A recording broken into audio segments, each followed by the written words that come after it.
கபோர்ட நினைச்சிட்டே செய்யுங்கம்மா. நான் நிச்சயமா சாதிச்சு காட்டுவேன். ஆனா அதுக்கு முன்னாடி கொஞ்சம் டீ சாப்பிட்டுட்டு வரேன்.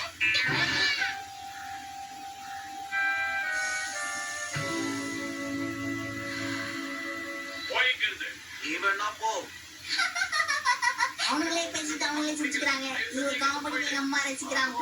என்ன பொறுமை. சரி சரி, நீங்க ஒண்ணு சொல்லி காட்ட தேவையில்லை. நானே போய் அந்த வேலையை முடிக்கிறேன். முதல்ல இந்த பலகைகளை எடுத்து ஒண்ணு மேல ஒண்ணா அடுக்கி வைக்கணும். அம்மா எனக்கு காட்டுமா, நானும் ஏதாவது சொல்றேம்மா. அவசரப்படாத ஷின்சான், அம்மா என்ன சொல்றேனோ அதை மட்டும் செய்.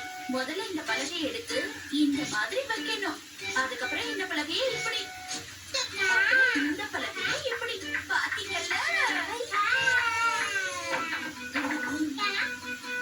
என்னம்மா பலகை பொழந்துக்குச்சு? எல்லாம் எனக்கு தெரியும் ஷின்சான்.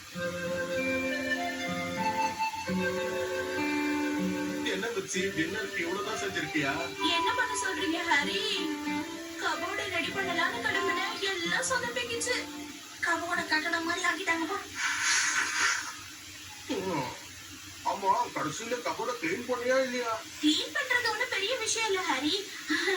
அந்த கபோர்டு தான் என்னால சரி பண்ண முடியல. நீங்க மட்டும் அந்த கபோர்டை சரி பண்ணி கொடுத்தீங்கன்னா எல்லாத்தையும் நான் ஒரே நிமிஷத்துல கிளீன் பண்ணிடுவேன். என்னது, நானா? பின்ன நானா? நமக்கு மாட்டின ஆடுனேன். ஆமா ஷின்சான், அம்மாவால முடியல. ஆனா அப்பா கண்டிப்பா செய்வாரு. என்ன ஹரி, எனக்காக செய்வீங்கல்ல?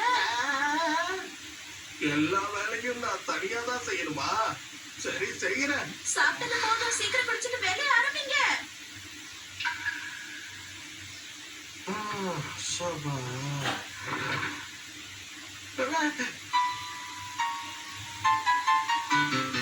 ஷின்சான், இன்னைக்கு பெட்ரூம் கூட ஒரே குப்பையா இருக்கு. அதனால நம்ம ஹால்ல படுத்துக்கலாம். என்ன மிச்சி சொன்னப்பவே சுதாரிச்சிருக்கணும். நம்ம தம்பி மாட்டி கொண்டு வந்தாங்க.